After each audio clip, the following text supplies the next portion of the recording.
ভালোবাসা মায়াজাল গল্প পর্ব ১৩। বেশি কথা না বলে গল্প শুরু করা যাক। কামরুলকে কিছু বলতে দেওয়ার সুযোগ না দিয়ে নিবিড় কল কেটে দেয়। ৯টা নাগাদ হেমঝিমের মোবাইলে নিবিড়ের কল আসে। মৌ তখন রিমঝিমের পাশে ঘুমোচ্ছে। রিমঝিম তখন ফুরফুরে মনে জানালা দিয়ে বাহিরটা দেখছিল, ধোয়া ওঠা চায়ের সাথে। নিবিড়ের অনাকাঙ্ক্ষিত কল দেখে রিমঝিম বেশ চমকালো। চা ভুলে দ্রুত কল রিসিভ করে বলল, নিবিড় ভাইয়া? জি জি, পাশেই, দিচ্ছি, দাঁড়ান। রিমঝিম সাবধানে চাটা টেবিলে রেখে মৌকে ঠেলে ওঠালো। মৌয়ের চোখে তখনও ঘুম লেপটে। কি হয়েছে? নিবিড় ভাই কল করেছে, নে ধর। বলেই রিমঝিম মৌয়ের কানে মোবাইল চেপে ধরল। ওপাশ থেকে নিবিড় ডাকল, মৌ। মুহূর্তেই মৌয়ের ঘুম উড়ে গেল। অস্ফুট স্বরে বলল, কে? গর্ধব, আমি নিবিড়। মৌ রিমঝিমের দিকে তাকালো। রিমঝিম আবারও চা নিয়ে বেশ আগ্রহের সাথে বাহিরটা দেখছে, অন্যমনস্ক। তার বিন্দুমাত্র আগ্রহ নেই নিবিড় কিংবা মৌয়ের প্রতি। মৌ নিজেকে যথাসম্ভব সামলে বলল, বলুন। পা ঠিক আছে? আজ বিকাল ৫টায় বাড়ির বাইরে এসে দাঁড়াবি। মৌয়ের এক মুহূর্তের জন্য রেল লাইন ঘুরতে যাওয়ার বিষয়টা মাথা থেকে বেরিয়ে যায়। সে অস্ফুট স্বরে আবারও বলল, কেন? ওপাশ থেকে নিবিড়ের রুক্ষ নিঃশ্বাস শুনতে পেল সে, যেন রাগ সামলানোর যুদ্ধ চলছে। মৌয়ের হঠাৎ গতকালকের কথা মনে পড়ে গেল। নিবিড় কঠিন কিছু বলার আগেই মৌ বলল, ও হ্যাঁ হ্যাঁ, রেল লাইন। কটা বাজে? ৫টায়। গুড, ১ মিনিটও যেন দেরি না হয়। অতঃপর মৌয়ের মুখের উপর কল কেটে দিল সে। ৯টা নয়, মৌ একদম ৪:৫৫তে তৈরি হয়ে বাইরে দাঁড়ানো। তবে তার মুখে হাসি নেই, একরাশ বিরক্তি, খারাপ মেজাজ তাকে জড়িয়ে রেখেছে।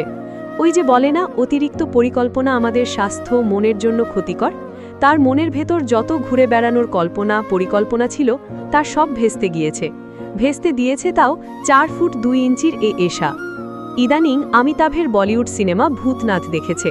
সেই দেখার পর থেকেই আজকাল রাগ উঠলেই এশাকে ৪ ফুট ২ ইঞ্চি বলে কটাক্ষ করে। এশা অবশ্য এটাকে কটাক্ষ হিসেবে এখনও নেয়নি। সে উল্টো সবাইকে বলে বেড়ায়, জানো মৌ আপু আমাকে ৪ ফুট ২ ইঞ্চি বলে ডাকে, আমার আর কাউকে আমার হাইট বলতে হবে না, ইয়ামিন মামার মতো। নিবিড়ের সাথে ঘুরতে যাওয়ার কথা শুনে এশা এক প্রকার মাটিতে গড়াগড়ি করেছে। রীতিমতো বুশরা এবং মৌকে হুমকি দিয়েছে, যদি সে না যায় তবে মৌ আর বুশরাকে ফাঁসিয়ে দিবে। বুশরাও তখন অবাক হয়ে বলেছিল, এই হাঁটুর বয়সী মেয়ে এত চতুর কি করে? এর উত্তর অবশ্য মৌয়ের কাছে নেই। তাদের ৩ ভাই বোনও এতটা চতুর ছিল না যতটা এশা একা হয়েছে। এশা যখন বুঝল মৌদের দিয়ে কাজ হচ্ছে না, সে চলে গেল মায়ের সামনে গড়াগড়ি খেতে। সে বেরোবেই, নয়তো সে খাবে না, ঘুমোবে না। বিয়ে বাড়িতে মেয়ের এমন গড়াগড়ি, উচ্চ গলায় কান্নাকাটির তোপে পড়ে রাজিয়া শেখও অতিষ্ঠ হয়ে মেজ মেয়ের গলায় ঝুলিয়ে দিলেন। অথচ মৌয়ের কথা ছিল সে আর বুশরা একসাথে বেরোলেও বুশরা অন্য কাজে চলে যাবে, কিন্তু সে গুড়ে বালি, হাড্ডিটাকেও কাবাবের সাথে টানতে হবে। হাতঘড়ির কাঁটা ৪:৫৮। এশা মৌয়ের পাশেই চারপাশে চোখ বুলাতে বুলাতে গুনগুন করছে। এতে মৌয়ের আগুনে ঘি পড়ল যেন। সে নাক কুচকে বলল, এই ৪ ফুট ২ ইঞ্চি, তোকে বলেছিলাম আসার সময় চিপস আনবো, তোকে কে বলেছে আমার লেজ ধরে বেরিয়ে আসতে? মৌয়ের কথায় এশাকে খুব চিন্তিত দেখালো। মানুষের তো লেজ নেই, তাহলে সে মৌয়ের লেজ কখন ধরল? সে উল্টো মৌয়ের পিছে লেজ খুঁজল। মৌ তা বুঝতে পেরেই তখনই এশার মাথায় গাঁটটা দিল। এশা মুখ গোমরা করে বলল, মারো কেন? তুমিই তো বললে লেজের কথা। এত কিছু বোঝোস অথচ এটা বুঝিস না আমি কথার কথা বলেছি? বলদ, এখনো সময় আছে, বাড়ি ফিরে যা, নয়তো তোকে রাস্তায় ফেলে আসব। এশা তার জেদে অনড়, সে কিছুতেই যাবে না। যাব না। যাবি? তুমি সাথে না নিয়ে গেলে আমি বাড়িতে বলে দিব তুমি নিবিড়ের সাথে একা একা ঘুরবে। বল গিয়ে যা খুশি, ইয়ামিন মামা আগে থেকেই জানে। এশা বুঝল সে তার অতি বুদ্ধিমতী বোনের সাথে কথায় পারবে না। এজন্য আরও কিছু ভাবতে চাইছিল, কিন্তু তখনই নিবিড় রিকশায় করে এসেছে। নিবিড় ভাড়া না মিটিয়ে রিকশাতেই বসে রইল। মৌকে দেখল। মৌ খুব সুন্দর করে সাদা শাড়ি পরেছে। শাড়ি সাদাই কেন তা মৌয়ের নিজেরও জানা নেই। এই মেয়েকে দেখে কেউ বলবে না গতকাল সে খুঁড়িয়ে হাঁটছিল। নিবিড়কে দেখতেই এশা খুশিতে ডেকে ওঠে, নিবিড় ভাই। নিবিড় হালকা মাথা নাড়িয়ে মৌয়ের উদ্দেশ্যে বলল, এক্সট্রা রিকশা পাইনি, উঠ। এশাকে আমি ফিরিয়ে দিয়ে আসছি, ১ মিনিট। কিন্তু এতে নিবিড় বাদ সাধে। এশা আসুক, তোকে সময় নষ্ট করতে বলিনি, অলরেডি ৫টা বাজছে। নিবিড়ের গম্ভীর সুরে মৌয়ের মুখ গোমরা হলো। সে সময় নষ্ট কখন করল? সে উল্টো একদম ঠিক সময়ের ৫ মিনিট আগে থেকে এখানে দাঁড়ানো। মৌ আলাদা করে কৈফিয়ত দেওয়ার সুযোগ পেল না। এশা আগে আগেই রিকশায় উঠে গেছে নিবিড়ের সাহায্যে। মৌও ধীরে ধীরে রিকশার কাছে এসে দাঁড়ায়। কিছুটা ইতস্তত অনুভব হচ্ছে, অথচ সে তো তাই চেয়েছিল। নিবিড় মৌকে আপাদমস্তক লক্ষ্য করে বলল, তোর সমস্যা হবে না তো পাশে বসতে? মৌয়ের মনে হলো সে মন থেকে গলে গেছে। তার সমস্ত অস্বস্তি কাটানোর জন্য নিবিড়ের এটুকু যত্নমাখা কথাই যথেষ্ট। মন্ত্রমুগ্ধের মতো বলল, না। নিবিড় হাত বাড়িয়ে দিল। খুবই ইতস্তত সেই হাত বাড়িয়ে দেওয়া, তবুও তার সাহায্য করার চেষ্টা। মৌ সেই বাড়িয়ে দেওয়া হাত ছুঁয়ে সাহায্য নিল। নিবিড় এক টানে তাকে রিকশায় বসালো। তাদের দুজনের বাহু মিশে একাকার হলো। মৌয়ের হালকা শিহরণ হয়। এশা তখন নিবিড়ের কোলে বসেছে। মৌ এই মিশ্র অনুভূতির পাল্লায় পড়ে চুপসে গেল। নিবিড় রিকশাওয়ালাকে প্যাডেল টানার নির্দেশ দেয়। শাড়ি পরে এত ঝামেলার কি দরকার ছিল? কালকের পা মোচকে শিক্ষা হয়নি? এবার ভাঙার পরিকল্পনা আছে নাকি? শেষ। মৌয়ের মনে যত ফুলের কলি ফুটেছিল সব এই এক কথাতেই দুমড়ে মুচড়ে গেল। শাড়ি পরে তার অনেক দৌড়ঝাঁপের অভ্যেস আছে। এছাড়া নতুন জায়গায় যাচ্ছে, তার শাড়ি ছাড়া জমবে নাকি? মৌ মুখ গোমরা করে কঠিন কিছু শোনাতে চাইল, কিন্তু এশা আছে বিধায় সে কিছু বলল না। তবে সেই রাগের জের ধরে বলল, এশাকে আমায় দিন, আপনার কষ্ট করতে হবে না। নিবিড় একটুও নড়চড় হলো না। এশাকে নিয়েই দিব্যি বলল, দরকার নেই, পরে আবার তোর শাড়ির কুচি নষ্ট হলে আবারও টাইম ওয়েস্ট। মৌয়ের নাকে সুরসুরি দিচ্ছে রাগে। জীবনে অনেক পুরুষ মানুষ দেখেছে, কিন্তু এরকম খচ্চর স্বভাবের পুরুষ সে আগে কোথাও দেখেনি।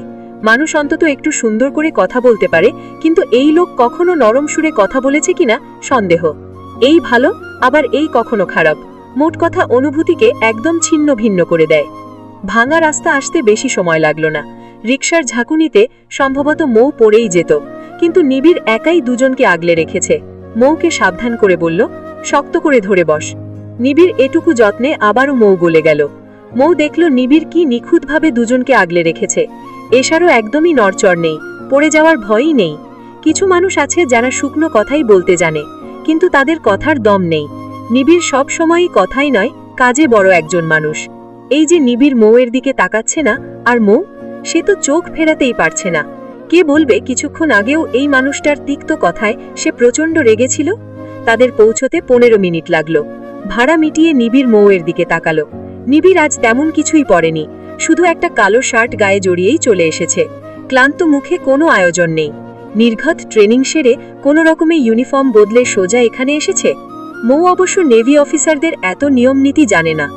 এশা গাছগাছালির ফাঁকে সরু ট্রেনের রাস্তা দেখে খুশিতে আত্মহারা হয়ে ছুটে চলে যায়। মৌ আপাতত তাই ভাবে। সে নিজেও মুগ্ধ এত সুন্দর এক দৃশ্য নিজ চোখে দেখার ফলে। এই স্থানে, এই ট্রেন লাইনে অনেকেই বিকাল কিংবা ভোরের সময় কাটাতে আসে। তবে শুক্রবারের দিন বোধহয় এখানে মানুষে ভর্তি থাকে। ভাগ্যিস সপ্তাহের মাঝামাঝিতে এসেছে। নিবিড় বলল, এখানে আধ ঘন্টার বেশি থাকবি না। 20 মিনিট পর ট্রেন যাবে, সেই ট্রেন দেখিয়ে ফিরিয়ে নিয়ে যাব। Got it? আধ ঘন্টা? মৌয়ের জন্য 10 মিনিটও অনেক সময়। আজ সে সিদ্ধান্ত নেয় সমস্ত রাগ অভিমান পাশে ছুড়ে দিয়ে সেই আধ ঘন্টা পুরো উপভোগ করবে, নিবিড়কে অনুভব করবে। কে জানে, হয়তো কোথাও না কোথাও নিবিড় উপলক্ষেই সে শাড়ি পরেছে। মৌ ভেবেছিল এশা ট্রেনের পথ দেখে খুশিতে আত্মহারা হয়ে ছুটে চলে যায়, কিন্তু তার দৌড়ের কারণ বুঝল পরবর্তীতে। এশা মূলত গোলাপি রঙের হাওয়াই মিঠাই দেখেই সে এতটা খুশি।